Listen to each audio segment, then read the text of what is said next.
going on, guys? It's Tactical Wave, and today I'm coming at you guys with my first actual YouTube video.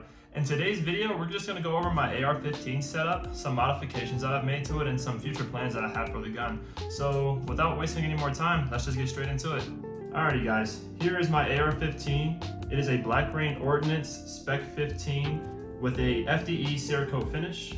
Before I go into any modifications of the rifle itself, I'm going to go over specs. Also, I do want to apologize for lighting. I know it's not the best lighting as of right now. I chose to do this video a little late in the day, so kind of have to work with what I have. But I will have some clips going over everything that I am reviewing. So starting off with the flash hider, you have your standard A2 flash hider. Reason I haven't changed that out yet is because I do plan on running a can here in the future. And the can that I'm ordering comes with a quick detach muzzle device for the suppressor. So yeah. All right, moving on to the barrel of the rifle. It is a 16-inch 1-in-8 right-hand twist barrel.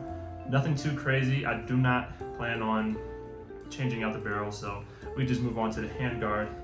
Looks like my dog wants to be in the video. What's up, Pringles? As far as the handguard goes, it is a 15-inch handguard with Mlok features on the sides and the bottom.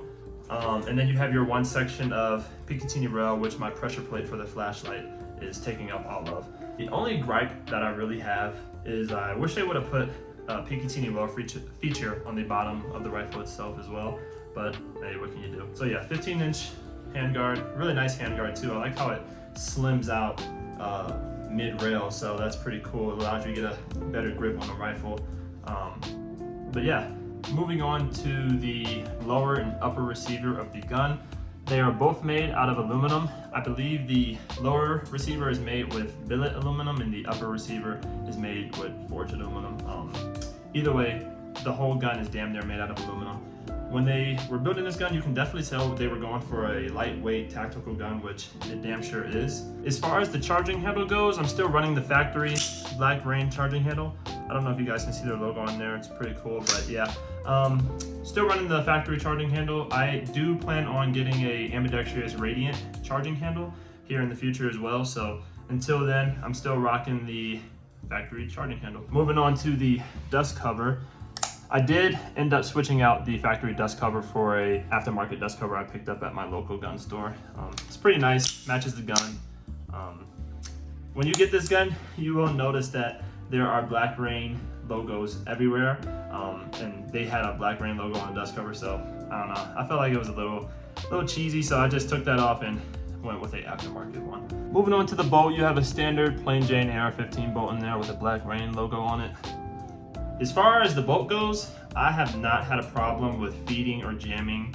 I know some people were saying they were having problems with 223 cartridges feeding and jamming wise, but I have not had a problem with 5.56, and I don't think I'm gonna put 223 through this rifle because I just don't want to go back and forth between two different types of ammo. As far as the bolt, it's an alright bolt, it does its job. I do think I'm still gonna end up changing out the bolt for a nickel boron bolt carrier group, just because it's more easier to clean and it's more reliable. But yeah, as far as the factory bolt goes, it's all right. All right guys, moving on to my favorite feature of the rifle itself. It's going to be the MFT Minimalist buttstock.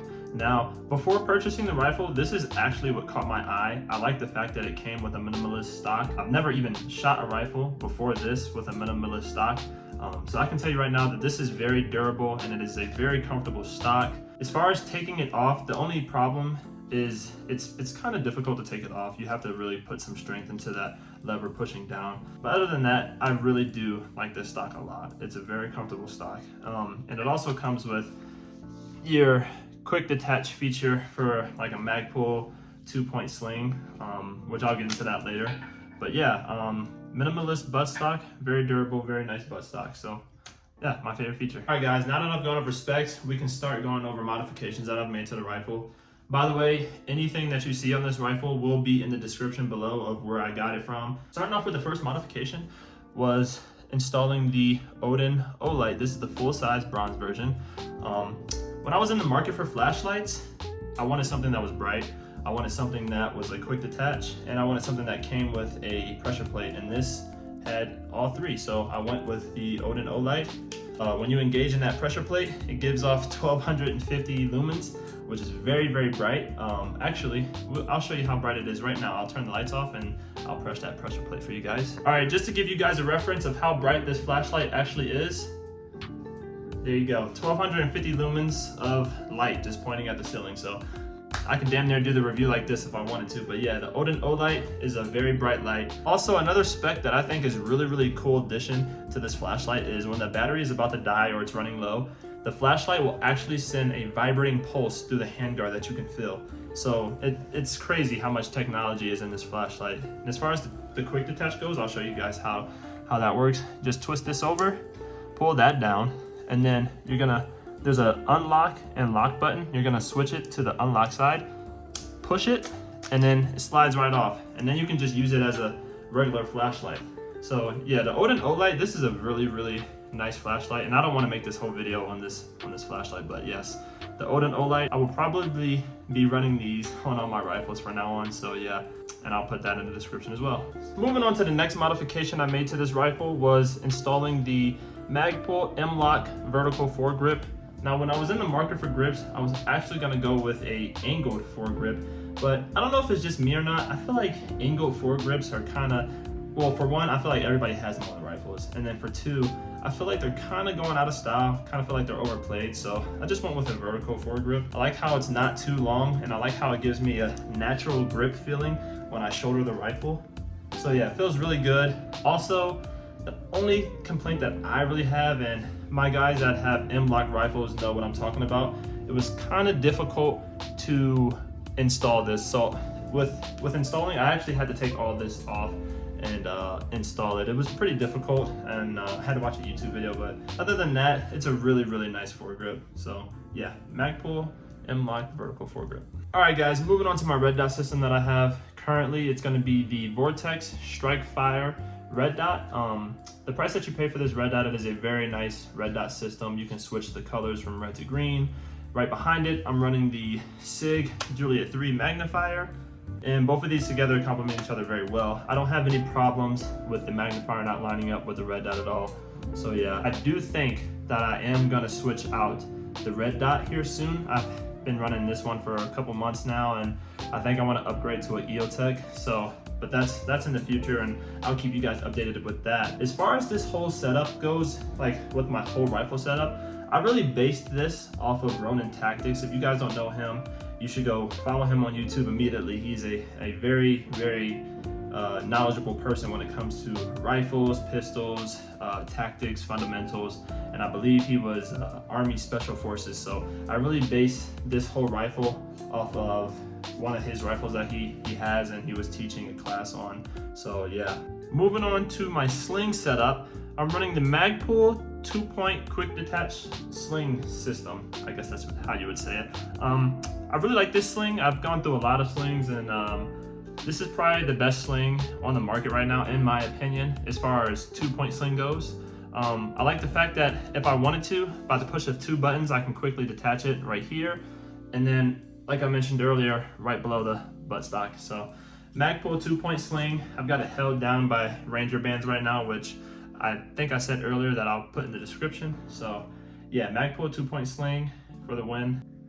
All right, going over the last little modification that I added to this rifle. It's gonna be this little FDE American flag for this Mlok rail system, or Picatinny rail system, depending on which one you have. But the company that made this, they actually make like thin blue line flags that you can put on your rifle. They make like police designs, fire designs, military flags. They have all types of stuff that you can put on an Mlok or Picatinny rail system. So I'll definitely put them in the description below. Also, this has like a textured grip. So now when you grab your rifle, it kind of adds a little bit more grip. I really thought that was a cool addition. I thought it gave the rifle a little bit more flair. It makes it pop a little bit more. And then it also has a feature to it that'll help you with your grip too. So it's pretty cool. I'll put them in the description, like I said. And before I started wrapping up this video, guys, I wanted to let you guys know what type of magazines I'm currently running in this firearm. The first magazine is gonna be a standard Magpul P Mag. These are awesome magazines. Everybody already knows that. These are actually the ones that we're running right now in the US Air Force. So, and then I'm running a ETS clear mag. I did have doubts about this at first. because you know I heard clear mags weren't that durable, but ETS makes a very nice magazine. They're damn near just as durable as the Magpul magazines, and it comes with a coupling feature. So if you have two of them, you just go like this, and now you have a coupled magazine, and it looks really sick inside the firearm too. Another one of those things that just gives it an extra flair. Here's what it looks like inside. So yeah, looks really nice inside the magazine. Well, I should say. ETS clear mag and then Magpul P Mags are the two magazines that I am currently running. All right, guys, I've gone over all the specs of this rifle. I've gone over the modifications that I've got done to it as of now. Like I said, I do plan on making some changes with adding a silencer and switching out my red dot for an EOTech red dot, and also switching out that bolt for the nickel boron. But any changes I do to the rifle, I'll be uploading it on YouTube so you guys can stay updated with this build process, I guess you would say. But yeah, Spec 15, Black Rain Ordnance, and FDE. This is a really nice firearm. It's one of those must-have to add to your collection. Very lightweight. Very tactical. So yeah, but other than that, guys, that's going to be it for this video. Thank you guys for watching my AR-15 setup review. I'm going to have a lot more firearm related content coming soon too, so subscribe, like, and hit the notification bell if you guys want to be notified for whenever I post. But other than that, this is going to be it for the video. Tactical Wave out.